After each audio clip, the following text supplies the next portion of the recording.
दुर्गा नदी के किनारे बसा एक गांव फूलपुर। गांव में कुछ 100-150 लोग रहते थे। अंजलि, जो कि पास ही के जिले में रहती थी और 12वीं पास कर चुकी थी, उसके पिताजी ने बेटी को जल्दी विदा करने के लिए उसकी शादी फूलपुर गांव के मुकेश से करवा दी थी।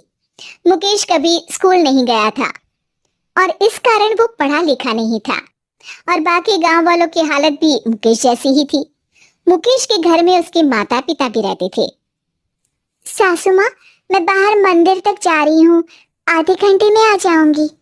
अरे अभी कहीं जाने की जरूरत नहीं है, चुपचाप जाके रसोई में रात के खाने की तैयारी करो।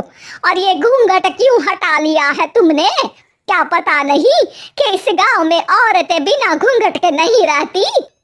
रात में अंजलि छत पर जाकर अपनी मम्मी से बात कर रही होती है। तभी गांव की 3-4 औरतें उसे देख लेती है और दरवाजे पर आकर उसकी सास से शिकायत करने लगती है। और क्या हुआ? अरे छत पर तो देखो, आपकी बहू मटक मटक के किसी से फोन पर बात कर रही है। भर फोन पे लगी रहती है। अरे कल तुम मंदिर के पास वो क्या कहते हैं, सेल्फी ले रही थी। शहर की बहू रखना अच्छा शान की बात है, पर देखना इसके लक्षण से ये तो तुम्हारे परिवार को बदनाम ना कर दे।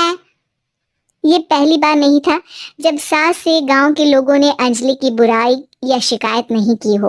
अब तो ये रोज की बात थी। अंजलि ये सब सुन लेती है। जब वो नीचे जाती है तो मुकेश भी वहां आ जाता है।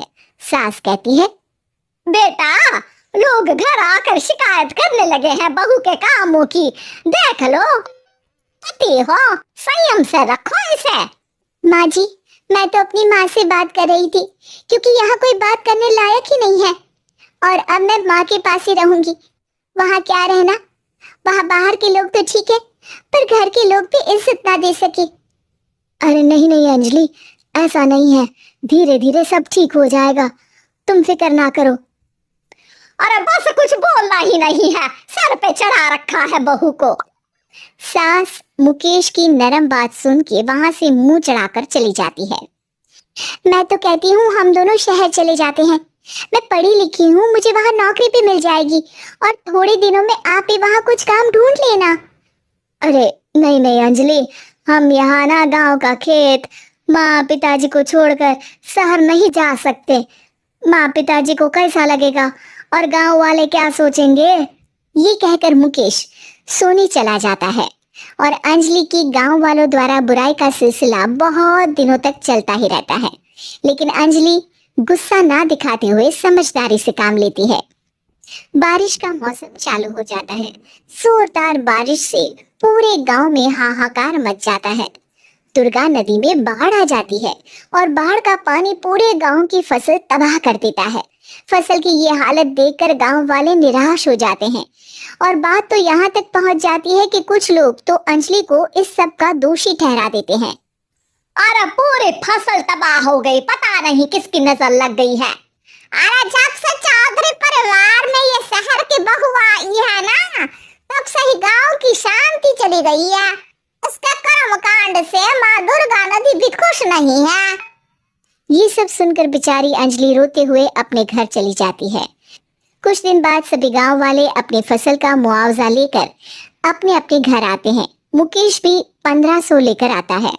अंजलि को जब पासबुक दिखाता है तो अंजलि हैरान हो जाती है।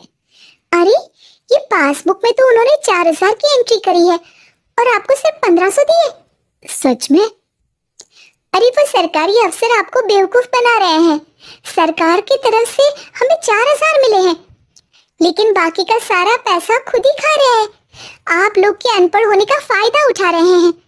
ये सब सुनकर मुकेश परेशान हो जाता है, लेकिन अंजलि उसे हिम्मत से काम लेने को कहती है और सुबह होते ही मुकेश को पंचायत कार्यालय ले जाती है और साथ में गांव के और लोगों को भी। आप सरकारी बाबू क्या गांव के लोगों को बेवकूफ समझते हैं? आपको क्या लगता है ये पढ़े लिखे नहीं है तो आप कुछ भी मनमानी करेंगे? ये बेचारे दिन रात इतनी मेहनत करते हैं, ये हमारे अन्नदाता है और आप इनके साथ ऐसा धोखा करते हैं। अरे क्या बके जा रही है ये लड़की? किस धोखे की बात कर रही है? अपने कांड करके नदी माँ को नाराज करके हमारा नुकसान करके इसे चैन नहीं मिला क्या? सरपंच जी, इन सरकारी बाबू ने मुझे बेवकूफ बनाया है और मेरे हिस्से के पैसे खुद चट कर गए। बस ये सुनते ही सरपंच वहां से दुम दबाकर भाग जाता है।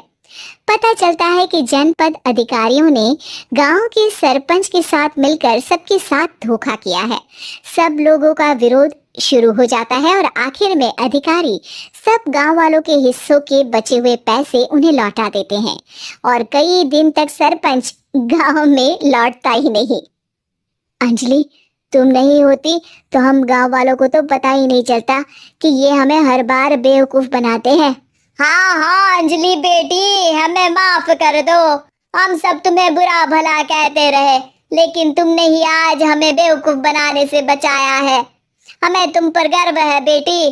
अब समझ आया कि सरपंच तुमसे नहीं, तुम्हारे पढ़े लिखे होने से नफरत करता था। क्यों ना इस बार हम अंजलि को ही सरपंच पद के लिए चुन ले? क्या कहते हो गांव वालों? पढ़ी लिखी सरपंच। बस पूरा गांव अंजलि के लिए ताली बजाता है और अंजलि की सास उसे खुशी से गले लगा लेती है।